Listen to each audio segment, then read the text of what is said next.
Senado aprovou a polêmica lei das fake news, que trata sobre o combate às notícias falsas em redes sociais e em serviços de mensagens. Não! Eu não tô louco! Eu não tô louco! Como é que pode? Defensores do projeto dizem que ele vai combater o anonimato e a distribuição artificial. Não, nada a ver, irmão. Os contrários afirmam que o projeto possibilita a violação da privacidade e a liberdade de expressão. O presidente Bolsonaro sinaliza que pode vetar caso passe na Câmara. O tema do debate é: o presidente deve vetar o projeto das fake news? Sim.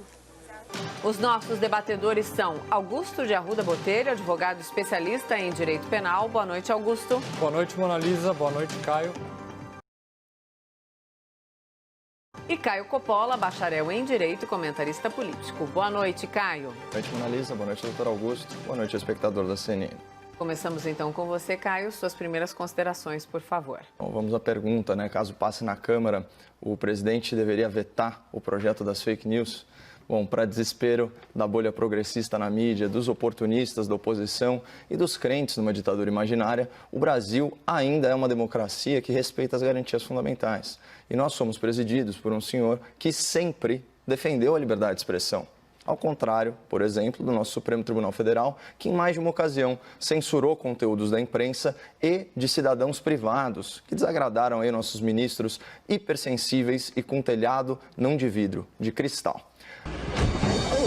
Bom, seria uma enorme decepção se o presidente da República não exercesse, ainda que parcialmente, seu poder constitucional de veto a esse projeto, que tem como desdobramento lógico e como agenda oculta a limitação do debate público, das ideias do debate público. Mas por que eu falo seria uma enorme decepção, assim, no futuro do pretérito? Porque eu me recuso a acreditar que esse projeto vai ser aprovado na Câmara dos Deputados, né? Ele já passou com uma maioria estreita no Senado, que, aliás, devia ser uma casa de senioridade republicana, nunca de senilidade regulatória, né? Aliás, o que se espera de um senador da República é que ele seja experiente, não que ele seja desatualizado, né? A aprovação desse texto é prova eloquente de que os nossos políticos de cabeça branca, para usar aí um jargão deles, eles não entendem ou fingem não entender a dinâmica da comunicação contemporânea, mão dupla, né? De forma bastante irracionária. Eles tentam regredir ao tempo em que havia controle de narrativa e monopólio da informação. Não é mais o caso. Bom, não à toa, o senador relator, né, que é um entusiasta do projeto, integrante do Centrão, ele tem menos de 20 curtidas em cada uma das suas últimas 3 postagens. É um desempenho aí em rede social que denota desconhecimento ou desinteresse nessas plataformas. E se, por um lado, é mais difícil para o político legislar sobre temas que ele não domina, é muito mais fácil, né, admitir a restrição de direitos que não o beneficiam diretamente ou que até o prejudicam eleitoralmente, como é o caso da liberdade de expressão na internet. Afinal, a velha política não se elege online. Não conheço político de Centrão que se elege pela internet. Talvez por esses motivos o relator tenha sido tão infeliz em uma das suas manifestações em redes sociais, quando ele proferiu a seguinte pérola: vomite enquanto ainda tem tempo de liberdade. Então, aqui estou eu, senador, usando meu tempo de liberdade para vomitar a sua falta de discernimento ao apoiar uma legislação que tem tudo para se tornar a antessala da censura na internet brasileira, né? Para não me estender muito, vamos ficar em um exemplo só, né, que é o parágrafo 4º, incisos 1 e 2 do artigo 12, abre aspas: o provedor de rede social poderá adotar medidas imediatas de indisponibilização de conteúdo, ou seja, remoção de conteúdo, e contas, né, perfis, quando verificar risco de dano imediato, de difícil reparação e risco de segurança da informação ou do usuário. Então, percebam o tom meio genérico desses dispositivos: risco de dano, risco ao usuário. Na verdade, as plataformas de rede social, assumidamente enviesadas, já trouxe isso para o espectador aqui no debate, conforme depoimento do próprio fundador do Facebook ao Congresso americano. Então, essas plataformas elas já possuem os seus termos e condições de uso, né, que incluem uma certa moderação de conteúdo. Mas essa atuação, ela fica limitada ao texto constitucional, que assegura ampla proteção à liberdade de expressão. e aos remédios penais para eventuais abusos de direito. Ao legislar sobre essa matéria de forma específica, em âmbito infraconstitucional, o Congresso ele abre uma brecha para uma ingerência ainda maior e agora legítima dessas empresas, como Facebook, Google, Instagram, WhatsApp, Telegram, por aí vai. E vamos lembrar que essas corporações elas já atuam de forma muito arbitrária em termos de moderação de conteúdo, chegando ao cúmulo de tirar do ar postagens do presidente da República. Mas a esperança vem quando a gente troca de casa legislativa. Vou ler um tweet aqui para vocês. Para salvar a democracia, os democratas brasileiros decidiram assassinar a liberdade de expressão. O projeto aprovado no Senado diz mirar nas fake news, mas é para acertar a liberdade. Um lixo que tem que ser varrido pela Câmara.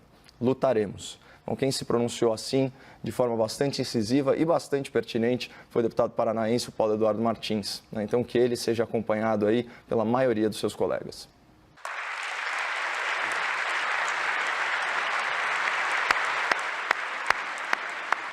Augusto, suas primeiras considerações, então, por favor.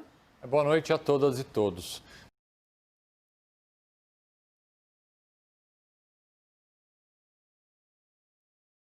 O PL 2630, conhecido como Projeto de Lei das Fake News, foi aprovado na noite de ontem pelo Senado Federal.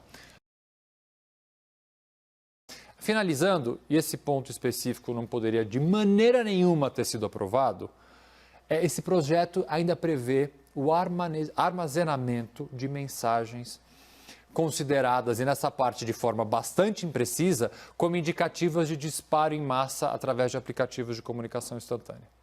Esse ponto específico viola muito o direito de todos nós ao sigilo de nossa comunicação.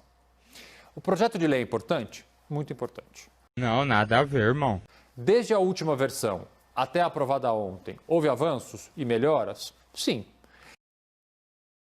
Temos ainda pontos a melhorar e principalmente retirar do projeto? Com certeza. Mas estamos, digamos, num caminho agora mais certo.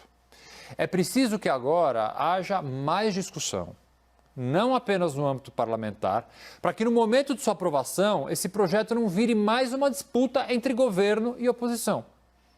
E que seus eventuais vetos não tornem dessa lei e dessa futura lei uma lei imprecisa que já nasceu morta. Vamos então ao debate. Augusto e Caio, por favor. Queria só destacar aqui o viés político daqueles senadores que se opuseram à aprovação desse projeto de lei. Eu acho, aliás, não, eu tenho certeza que ele está muito menos relacionado a um apoio ao governo Bolsonaro e muito mais relacionado ao ideário político liberal ou conservador Um conservador, ele sempre vai prezar pelos direitos e garantias fundamentais. Então, isso é ponto pacífico. Então, ele sempre vai valorizar muito a liberdade de expressão.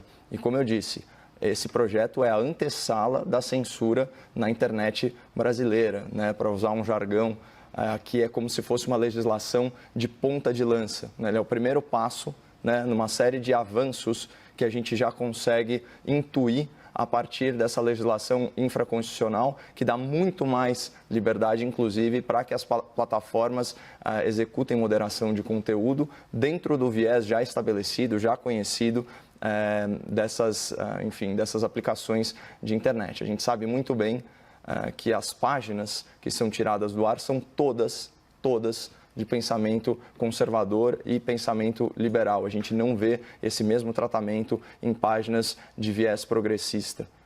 Inclusive, há casos de influenciadores da direita que printam conteúdos de páginas da esquerda e têm as suas páginas bloqueadas. Não o conteúdo original, mas o conteúdo replicado. Então, para vocês verem o absurdo do duplo padrão e dos dois pesos e duas medidas. Eu li aqui um tweet do deputado Paulo Eduardo Martins, mas também vale a pena chamar a atenção, outro jovem parlamentar, aliás, a gente percebe isso, todos os parlamentares que eu estou citando aqui, eles são bem mais jovens, então a gente vê a diferença no Congresso Nacional dos cabeças pretas e dos cabeças brancas, Como eu disse, eu esperava que os nossos senadores fossem experientes, não desatualizados, não anacrônicos, não reacionários, O Marcel disse o seguinte, abre aspas, o projeto aprovado no Senado não é contra a fake news, é contra as liberdades individuais. Ele não é contra a mentira, ele é a favor da censura. Não é para defender o cidadão, é para proteger quem tem poder da opinião de quem não tem. É um descalabro, barraremos na Câmara. E aqui houve uma analogia muito interessante também do especialista em segurança pública e ativista a favor da legítima defesa com emprego de arma de fogo, o senhor Benê Barbosa. Ele diz o seguinte, da mesma forma, né, que o progressismo justificava o desarmamento civil, né, com a falácia de tirar as armas dos bandidos, aqui da mesma forma, sob pretexto de combater fake news, você começa a inserir uma série de limitações na liberdade de expressão das pessoas, especialmente porque há dispositivos também de natureza genérica, né, que praticamente obrigam as plataformas a restringirem a replicação de mensagem por usuário privado. Ou seja, vai haver um incentivo cada vez maior para que você possa passar a sua mensagem por uma quantidade cada vez menor de pessoas. Isso é restrição à liberdade de expressão. Claro, como bem colocou o doutor Augusto, o texto evoluiu bastante, né, doutor? E nesse aspecto também, a gente não conseguiu parar de dar risada aqui quando a gente leu que tinha aquela limitação de mandar mensagem para 5 pessoas. Você lembra disso? Continua. Não, ele mudou um pouquinho. Assim, até se não alcançar 1.000 usuários. Exatamente. Então, essa parte... essa parte muda assim, mas era 5 pessoas e no caso de ano eleitoral era um negócio muito fora da casinha, assim, de verdade, até para os parâmetros, para os tristes parâmetros do Congresso brasileiro. Mas houve essas melhoras, mas percebam de novo que isso é aquele primeiro passo. E sem querer incorrer aí na falácia da ladeira escorregadia, mas também a sabedoria popular ensina que onde passa boi, passa boiada. É por isso que a gente tem que estar sempre muito vigilante quando o assunto é liberdade de expressão. Bom, uma coisa me chamou a atenção, e esse governo é um governo relativamente novo, mas ele tem uma forma de agir um pouco parecida, uma estratégia um pouco assim organizada, de certa forma. Quando você percebe que todos os apoiadores do presidente, em vários campos, não apenas no parlamento, não apenas a base de apoio dentro do Congresso e no Senado, mas a base de apoio nos influenciadores, a base de apoio nos pensadores, daqui a pouco eu encontro uma palavra melhor. Vai fazer crossfit na praia! Mas na base de apoio do presidente, seus apoiadores, quando eles, de forma concomitante, saem quase que em massa fazendo a defesa ou o ataque a qualquer que seja o tema, um projeto de lei, uma iniciativa de um governador ou qualquer coisa que o valha, é melhor que a gente olhe com olhos bem atentos a essa movimentação, muitas vezes orquestrada. E o que a gente percebeu depois da aprovação do PL, não estou aqui defendendo o PL, estou fazendo uma consideração. Sim. Depois que esse PL passou no Senado ontem, as redes sociais foram inundadas por uma série agora de garantistas que falam em liberdade de expressão, em privacidade, em direitos e garantias fundamentais. Oh, meu Deus, a minha liberdade, a censura. Mais uma vez é de se perguntar onde estavam escondidos esse tempo todo, grande parte, não a totalidade, obviamente, desses grandes defensores dos direitos constitucionais. Mas todos saíram de suas tocas para ser contra esse projeto. Não que o projeto não tenha falhas, volto a afirmar que há, mas esse posicionamento orquestrado me faz supor, e pegando uma fala do meu debatedor, que há alguma agenda oculta, que eu não saberia dizer qual é, mas há alguma agenda oculta por trás desse projeto, porque causa, no mínimo, um pouco de estranheza esta manifestação tão concomitante e orquestrada de apoiadores do governo em relação a esse projeto. Com relação, e aí eu acho um ponto importante da gente tratar, porque na fala inicial do Caio ele trouxe isso, e aqui, Caio, eu vou divergir de você, porque eu acho que o projeto melhorou e melhorou bastante, com relação à moderação do conteúdo. Nós já debatemos isso em outro aspecto, se seria possível essas plataformas retirarem conteúdo, seja de presidente ou seja de qualquer pessoa, se o conteúdo fosse sabidamente falso ou fosse incitação ao crime. Nós divergimos dessa posição, inclusive citando o presidente Trump Trump e o presidente Bolsonaro. E o projeto prevê, de certa forma, uma moderação muito mais transparente, porque o que nós não tínhamos no passado, e não temos até agora, na verdade, é uma moderação transparente. Por isso que eu não concordo também com a sua posição quando afirma que há um duplo padrão, que só pessoas conservadoras são, de certa forma, excluídas da rede, os progressistas não são, porque a moderação, como ela é feita agora, em sua quase totalidade, ela é feita através de algoritmos. Não há um uso humano, não é uma pessoa que de fato faz essa moderação. São sim robôs programados. Será que esses robôs são programados só para quando alguém progressista, realmente o robô foi programado para isso? Aqui é uma dúvida, acho pouco provável. Não, nada a ver, irmão. Mas voltando à questão da moderação, como é que ficou o projeto agora? Pelo menos as plataformas vão ter que comunicar à sociedade, nós, como essa moderação é feita. De que forma? Elas vão ter que apresentar relatórios trimestrais públicos sobre a transparência e as contas que foram moderadas. Entre as informações que esse documento deve ter são as seguintes: o número total de moderação de contas e conteúdo, a motivação da moderação, essa parte eu achei bastante importante, quais foram as medidas tomadas, o número de contas, aqui é uma coisa mais burocrática, e os conteúdos impulsionados e publicitários. Mas esta parte aqui, a segunda, a motivação da moderação, eu acho extremamente, por isso que eu disse que houve avanços no projeto. Isso aqui traz uma transparência para essa problemática, que é como as plataformas fazem a moderação. Isso eu acho um avanço. É melhor desta forma, como da forma atualmente está, que ninguém sabe. O que a gente sabe é que, na maioria das vezes, essa moderação é feita por robôs e não por homens. Mas aqui eu acho um ponto importante de trazer, que eu achei positivo no projeto aprovado na data de ontem.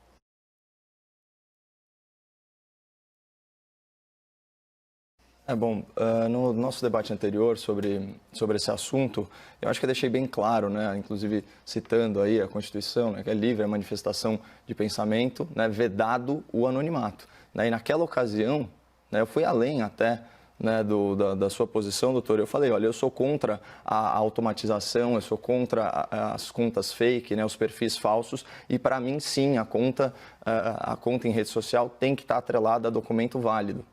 Não necessariamente ao número de celular, né? Aqui isso foi um ponto pacífico no nosso debate, mas sim um documento válido. Por quê? Porque, de outra forma, você enseja impunidade. Você não consegue punir adequadamente se você não tem um CPF, um RG, uma CNH ligados aí a essa conta. Obviamente, haverá fraudes, sim, mas isso vai sendo corrigido. É uma etapa que dificulta, né, a fraude e facilita a apuração dos crimes. Aqui a gente está falando dos crimes contra a honra, especialmente, né, crimes contra a honra, crimes de ameaça, certo? Então, isso sim. Agora, quando você usou a minha expressão de agenda oculta, a agenda oculta, doutor, costuma ser da parte de quem propõe, não da parte de quem se opõe.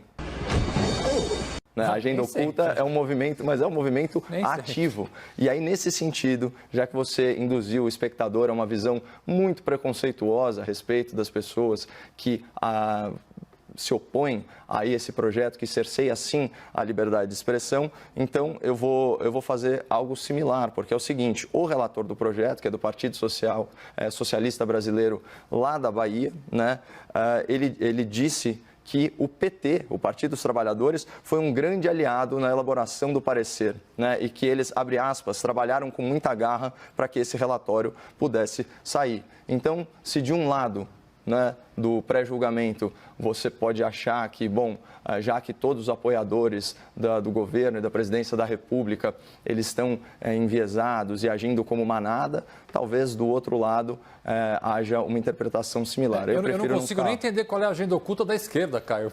Sinceramente, eu não entendo qual é a agenda de interesse. Esse é um tema que tem um viés estritamente técnico.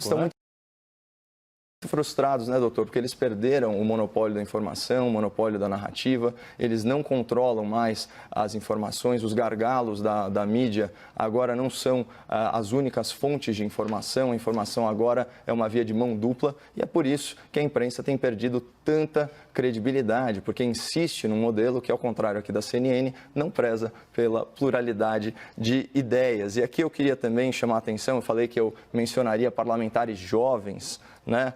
a Frente Parlamentar Mista da Economia e Cidadania Digital, presidida por um deputado nascido em 1987, né, o JHC, que é do PSB lá de Alagoas, né? E tem como coordenador geral o Vinícius Poit, que também é um deputado paulista aqui com menos de 35 anos. E eles apontaram os principais problemas, é o resumo de um estudo, né? Eu vou ler rapidamente aqui os principais problemas dessa legislação e é muito útil porque tem algumas questões técnicas. Então, primeira coisa, colide, né, com a Lei Geral de Proteção de Dados, né, que por sua vez mudou o Marco Civil da Internet aqui no Brasil. A comunicação, você criticou isso, a comunicação entre plataforma e as empresas telefônicas, ela necessariamente implica em compartilhamento de dados pessoais que são defesos na legislação atual. Outro problema, essa coleta massiva de dados também, né, parece que esse seria, se implementado, esse seria o modelo de rastreabilidade de mensagens privadas mais rígido do mundo. Né? Então, as mensagens encaminhadas por todo e qualquer cidadão, aí durante um tempo elas seriam rastreadas e armazenadas, ainda que só em metadados, né? Mesmo sem vínculo com atividade legal. Eu imagino que aqui, como garantista, essa seja a sua crítica, né? Você age já... Você presume que pode ter alguma coisa errada na mensagem. Exatamente. O terceiro problema é aquela proposta confusa do modelo de moderação. Já falei sobre isso, mas também dentro da plataforma. Não fica claro se é um modelo de defesa prévia, né, ou se já é um modelo de apelação. Ou seja, eu questiono e aí você apresenta, ou eu retiro do ar e você apela. Então, isso não está muito claro. Outro problema é a composição, competência e autonomia do conselho, né, que vai fazer a moderação disso e a preocupação com a politização desse conselho. Aí os dois outros problemas, que não são menos importantes, falam sobre os custos da data localization, que é obrigar todo esse banco de dados a estar no Brasil.